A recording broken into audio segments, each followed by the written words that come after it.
If meron po akong memory that I could share, one of my favorite memories po with my tatay, it would be the day I got my heart broken po. First time ko pong broken heart.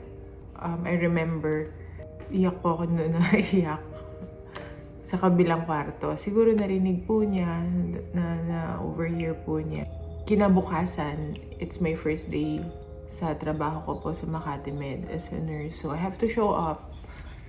Umalis po ako ng bahay, nag-commute po ako from Calamba to Makati, namumugto yung mata. Tapos, my first day of duty went, at the end of my shift, nung bago matapos yung shift, nakatanggap ako ng text sa kanya na nandito ako sa Makati Med, antayin kita.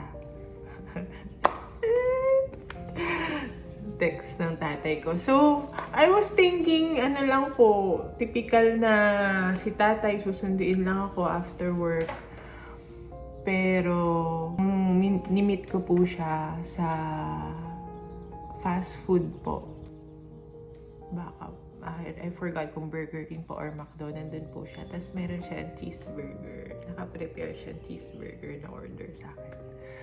Tapos, syempre, hindi ko po kwento na ako'y malungkot. Tinatry kong itago na ako ay broken-hearted.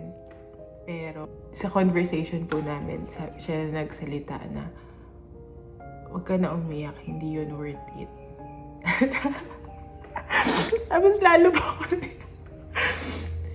hindi yun worth it, huwag ka na umiyak.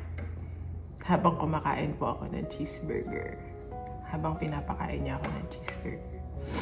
So, naiyak po ako sa fact na malungkot ako, pero mas naiyak po ako sa fact na maaaring saktan ako ng mga ibang tao, pero yung tatay ko will be always there to comfort me and to assure me na I'm worthy.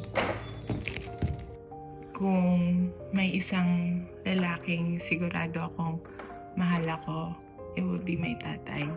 Siguro po, that's the reason praying carefully for my future husband and father of my family.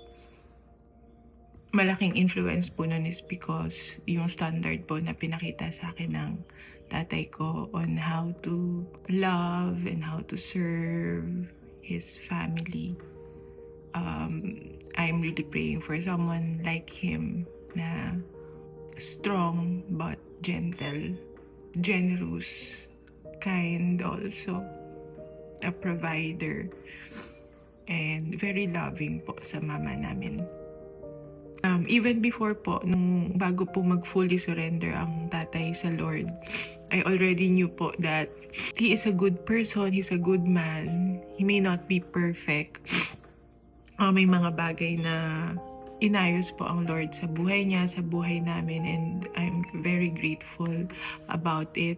Pero nung nakita ko po na truly nag-surrender na po si tatay ng life niya kay Jesus, nakita ko po kung gaano siya nagpakumbaba at binigay sa Lord lahat na mga bagay na before ayaw niya i-surrender. Pero ngayon po pinagkatiwala na po niya sa Panginoon. Until now, I'm still amazed with my tatay. Ang life na po nila ngayon ni Mama is really about doing life group.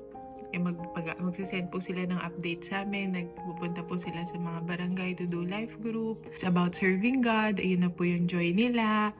Evangelizing. Nandun na po talaga ang puso niya. At kami pong mga anak niya ay sobrang proud at blessed. Na ganun ko po nakikita na kung paano sila ngayon on their retirement, and I see po na that they're very happy about it. Yun po yung prayer namin na sila po ay ma-spend yung retirement nila na sila ay masaya. Ayun, tatay, happy birthday. I miss you every day po. Miss ko po kayo ni Mama.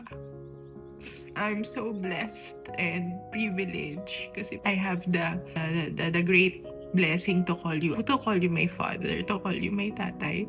Ang prayer ko po lagi sa Lord is for you to have a long and strong life, both of you and Mama po, because we want many years to give back to you and to make you feel how blessed we are na kayo po ang parents namin. Happy birthday. I know alam mo to surprise na to. Huwag kang kunwari. Mahal na mahal po namin kayo. And kahit nandito po ako malayo, lagi ko po kayo kinakwento sa church family. Kilala po nila kayo dito. At ako po ay proud na kayo po yung tatay ko. Mahal na mahal ko po kayo. Prayer ko po ay makauwi palagi para makapag-spend time po sa inyo. Happy birthday, Tay. See you very soon. See you next month. Kala mo naman matagal ulit ako. Pero see you next month. Bye-bye. I love you. Happy birthday. Thank you po sa lahat ng pumunta. Thank you po.